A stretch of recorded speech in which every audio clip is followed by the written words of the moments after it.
자, 오늘 3강은 그렇습니다. 저는 오늘 얘기를 좀 빨리빨리 좀 끝내고 많은 슬라이드를 준비를 했지만 여러분의 얘기를 들어보는 게 좋을 것 같기도 합니다. 그래서 좀 일찍 제가 좀 마무리를 지을게요. 여러분들하고 얘기를 위해서요. 도시재생의 실패 사례가 참 많습니다. 근데 우리는 이렇게 생각을 해요. 누군가의 특별한 고안, 아이디어가 있어가지고 그게 도시를 만들 수 있다. 가우디 같은 건축가가 도시를. 그건 아니죠. 가우디가 바르셀로나를 만들었습니까? 사그라다 파밀리아 성당과 그 다음에 구엘 공원 이걸 했지만 도시를 만든 건 아닙니다. 그건 아니에요. 그러니까 누군가 한 사람이 도시를 만들 수 있는 건 아니란 얘기입니다. 그건 시민들이 만들어가는 거죠. 시민들의 역할이 부재할 경우, 즉 플라네르가 아닌 바도들이 그냥 밖에서 이루어지는 아파트가 병풍처럼 쳐지고 바람길을 밟고 이래도 그냥 우리에게 주어진 내 아파트 값만 올라가면 되니까 이렇게 생각해 버린다면 어떻게 되겠습니까? 그래서 다시 베르그송 얘기로 돌아가 보겠습니다. 정신의 모든 심상들은 자유로이 흘러가는 주변의 물속에 잠겨들면서 물든다. 이와처럼 도시 역시 강바닥과 작은 수로를 따라 잡다한 것들이 녹고 흘러들어 만들어지는 겁니다. 이게 강물이 만들어지듯이 도시도 그렇게 만들어지는 거예요. 그렇다면 잡다한 것들이 들어간다고 해서 아무거나 들어가면 되겠습니까? 잘 흘러가도 수로도 잘 만들어주고 하는 것은 우리의 역할이라는 거죠. 자, 그래서 도시는 늘 뒤섞이고 그 뒤섞음에 의해서 또한 새로워지는 그런 숙명을 가지고 태어나 있습니다. 도시의 운명이에요. 자, 오늘 저는 승효상 건축가의 글 하나로 시작을 하려고 합니다. 이분이 내가 서울시장이라면 하는 글을 쓰셨어요. 이분 쓰신 글을 조금 제가 읽을게요. 읽는 게 제일 좋을 것 같아요. 제가 오늘 여러분들께 나눠드리는 글은 제가 몇 년 전에 썼던 글 중에 일부입니다. 그러니까 빠져 있어요. 요약되어 있기 때문에 그걸 제가 드린 겁니다. 우리 모두 명심해야 할 게 있다. 도시는 결탄코 완성되는 것이 아니라는 것. 다만 태어나고 성장하며 변화하는 생명체라는 것. 그래서 그 변화를 담기 위해서도 도시는 비워야 한다라고 얘기한 겁니다. 채우지 말 것. 도시를 비우라는 거죠. 공공영역을 부질없는 테마로 채워 황칠할 게 아니라 도시민이 건강한 공동체를 향한 선한 의지를 스스로 실천하며 만들 수 있도록 비워둬야 한다라고 얘기를 했어요. 비움이 없는 도시 망한다라고 어느 천학자가 경고했다고 합니다. 그리고 서울을 비움이 충만한 도시로 만들 것이다. 내가 시장이다. 근데 이런 분이 절대 시장을 못하죠. 그게 문제입니다. 그리고 이분이 서울에 대한 얘기를 이제 전개해 나갑니다. 1000만 명 이상의 인구가 사는 도시가 전 세계에 한 20여 곳인데요. 그 중에 도시 안에 산이 있는 게 4개, 외곽을 싸고 있는 게 4개, 한 8개의 산이 도시에 있는 그런 도시는 유일무이하다는 거죠. 자, 여기서 나온 얘기는 뭐냐?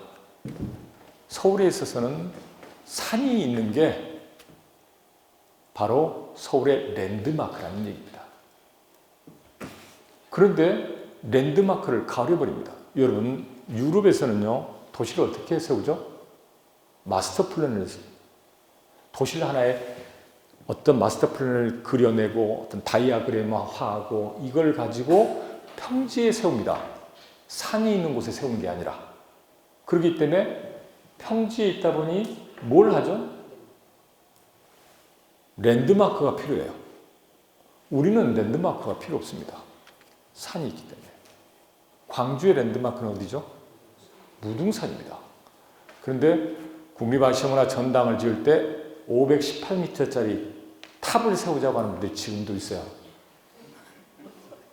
전당에 미학적 그 철학 같은 게 어떻게 되어 있습니까? 그 민주평화결의원 과거에 그러니까 시민들이 총을 들고 폭압에 맞섰던 공간에 대해서 경배하는 방식으로 되어 있습니다. 지하로 내려가서 바라보게 되어 있죠. 경배해야 되는데 뒤에 뭐가 있죠? KT 빌딩이 가로막고 있어요. 무등산을 가로막습니다. 이게 광주의 현실이에요. 그러니까 도시에 대한 철학도 없고 적어도 그 우기승 씨가 생각했던 전당 그것은 확실하게 광주에 이런 걸 담아냈던 거죠. 근데 그걸 문화도시 환경 조성을 해야 할 광주에서 뒷받침을 안 해주는 거죠. 지금 이쪽이 광주와 소통을 하지 않아서 외딴섬이라고 얘기하는데 그런 의미가 없습니다. 광주가 스스로 가다나서 외딴섬을 만들어준 거죠. 자, 그래서 600년이 넘는 도시의 역사를 가지고 있는 이 도시가 산을 가지고 있고 이렇다는 거죠. 그래서 조금 전에 말씀드렸던 대로 서울의 랜드마크는 산이 이루는 풍경이라는 거죠. 그리고 서울은 그렇습니다. 18세기에 보면은 이 서울의 지도를 보면 한 폭의 산수화예요. 너무도 아름다워요. 그런데 우리의 그러한 랜드마크를 다 가리고 지금 우리가 생각하는 건축적 랜드마크라고 하는 것을 세워서 다 가려놨죠. 그래서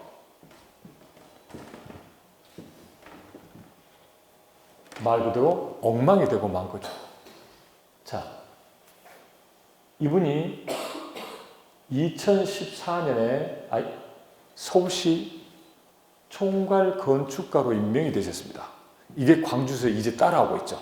최근에 한양대 특임 교수인가 어떤 한 분을 광주시 총괄 건축가로 임명했습니다. 어젠가 그제 신문에 났는데 안 보셨습니까? 보셨죠? 이제 따라하는 거예요. 그러니까요. 그런데 이때 이분이 총괄 건축가로 임명되면서 이런 말을 했습니다. 기억 상실 가능하는 사회. 이러지 말고 공간의 내러티브, 공간이 가지고 있는 이야기를 되살려 놓겠다라는 거죠. 기억을 되살려 놓겠다는 겁니다. 이분이 여기서 한 얘기가 집은 부동산이 아니라 인간의 존재 방식인데 우리는 집을 부동산으로 사고 팔아요. 존재의 방식을 사고 팔아버리는 거죠. 철학이 없는 거죠. 철학도 없이 그냥 자신의 정체성을 팔아버리는 겁니다. 우리가 모든 집은 아파트가 다 똑같은데 무슨 정체성이냐고요. 어차피 우리가 그런 것을 우리가 택했잖아요. 저도 집을 짓고 싶어요. 근데 집사람이 관리하기 귀찮으니까 짓지 말라고 그래요. 조그맣게 하나 해가지고 마음에 드는 사람끼리 지어서 제가 더더욱이나 그 텃밭을 가꿔야 되는데 저에게 이제 집사람이 못하게 하는 이유 중에 하나가 당신은 그런 능력도 없고 못할 테니까 아예 처음부터 그걸 가지고 있는 친구를 잘 사귀어라 라고 한 거죠. 그래서 오늘 아주 좋은 집을 가지고 있는 제 친구 집을 제가 소개해 드릴 겁니다. 진짜예요. 한번 보시기 바랍니다. 자, 근데 그런 집은 절대 제가 못 짓죠. 왜? 승효상 건축가보다 더 유명한 건축가가 공공건축만 하시는 분인데 이분이 지었어요. 그리고 지금 세상에 안 계십니다. 지을 수가 없다는 거죠. 근데 그분의 건축을 보면은 자, 건축이라고 하는 게 도시에서 어떤 역할을 해야 되고 제가 그 안호남에 대해서 얘기를 했는데 고향성을 얘기했는데 그것부터 한번 얘기를 좀 해볼 수 있는 그런 것 같아요. 그리고 관계 맺기를 제가 말씀드렸는데 관계 맺기가 어떻게 이루어지는 것인지 그 인문적 사유와 철학을 어떻게 할 수 있는 그런 곳인지를 이 좁은 집 하나가 보여줍니다. 소개를 할게요. 자, 서울에 특히나 산 같은 데 아파트가 들어서 버린다면 어떻게 되느냐. 아파트들이 몇 가구 들어서면 담을 쳐버린다는 거죠. 여러분, 토지나 이런 것들은 공공의 영역에 속합니다. 사유화해버리는 거죠. 이걸요. 담을 쳐버리는 겁니다. 관계를 맺을 수 없도록 만들어버린 거예요.